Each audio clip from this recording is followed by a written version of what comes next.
This weeper got the disease from attending to her sick children. She intends to spread the plague to others if she gets the opportunity. Hear her terrible moans. The disease is both painful and disfiguring.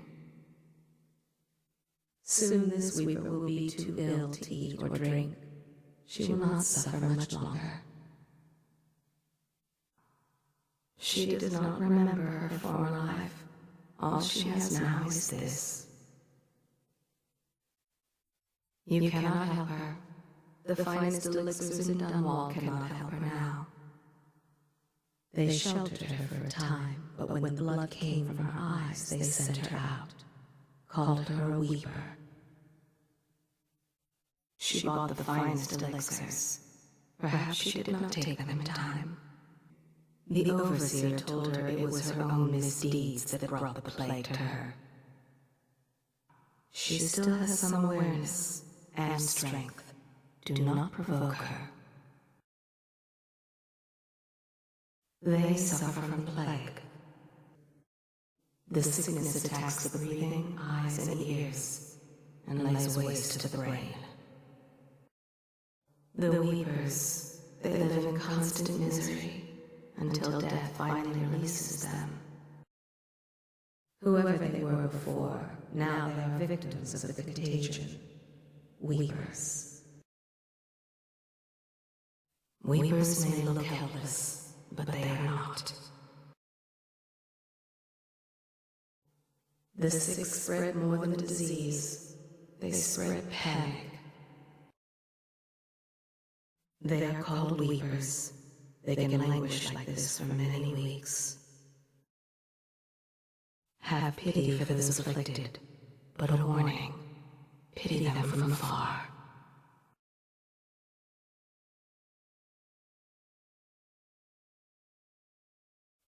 He watched his wife and daughter die of it. Now the plague takes him. There is nothing left of the man he used to be. He is very ill, but be warned, he still has much strength. He was fond of taking in stray animals, but that was before. Look at him, yet he believes this malady will pass and he will soon be well. Was he a nobleman or a commoner? Whatever he was, that life is over now. He was a harpooner on a great ship, but then he began to fall ill. He pleaded with her to leave, begged her not to help him, but now she is sick too. He hopes his wife is suffering somewhere, just as much as him. He is very ill, but be warned, he still has much strength. There is nothing you can do for him, but keep your distance.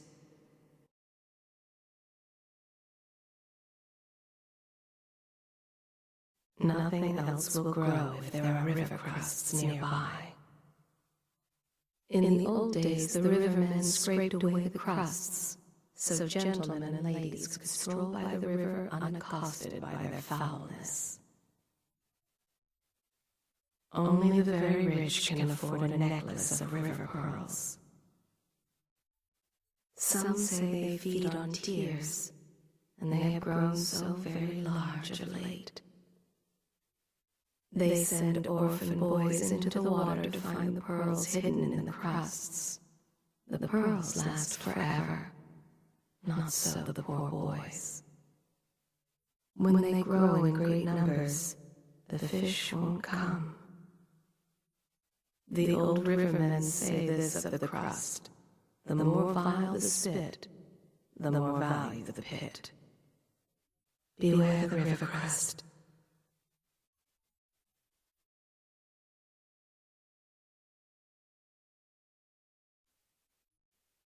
This wolfhound has killed many magnificent beasts, They know only cruelty and hunger. There is a children's rhyme. Do not weep or make a sound, for that will bring the seer's hound. They have no fear. It has been bred out of them. This beast is a clever one. They can sniff out those who are fearful, sick, or wounded. This one has acquired a taste for blood. They are as cruel as their masters, but with considerably sharper teeth.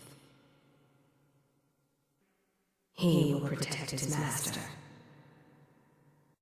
They have excellent hearing. At night, it dreams of chasing rats. The wolfhounds are not pets. They are one of the Overseer's most lethal weapons. He is a biter, this one.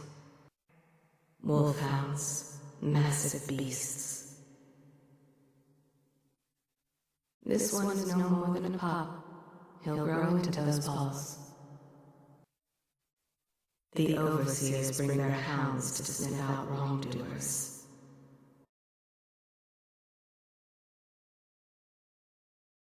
Even now he whispers the prayer against witchcraft. Can you hear it? The Overseers are devout, but fanatically so. He punishes himself cruelly if he does not extract at least one confession every month. They are experts at extracting confessions, even from the innocent.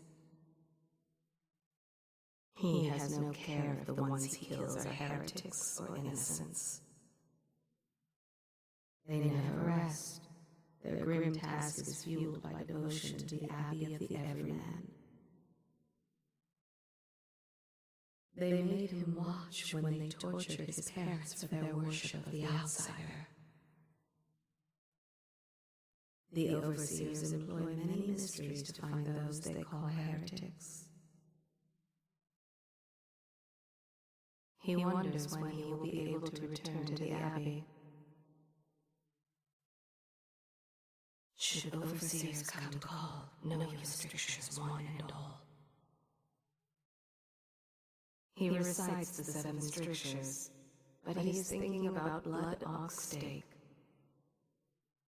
Some Overseers sleep alongside their hounds in the kennels. Some let the beasts into their bunks. He was asked to perform a wedding, so few lately. It lifted his heavy heart. Overseers, how grimly they set about their tasks, rooting out the influence of the outsider, whom they hate more than they love men and women. He doubts his abilities. The curse was not broken. If anything, the woman's words seem worse than ever. They are from the Abbey of Everyman.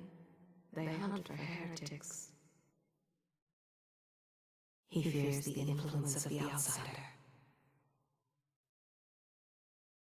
Woe to those found guilty of using witchcraft. He is confused by recent events. There is no one he can trust. Few of the Overseers are happy about being joined with the men of the Lord Regent's City Watch. He feels poorly and suspects a witch's curse. They blame the plague on the misdeeds of the people. They hunt for any signs of wrongdoing. His wolfhound was injured when they came upon a den of rats. The beast may not recover. Wherever the Overseers go, common folk tremble, and brother accuses brother.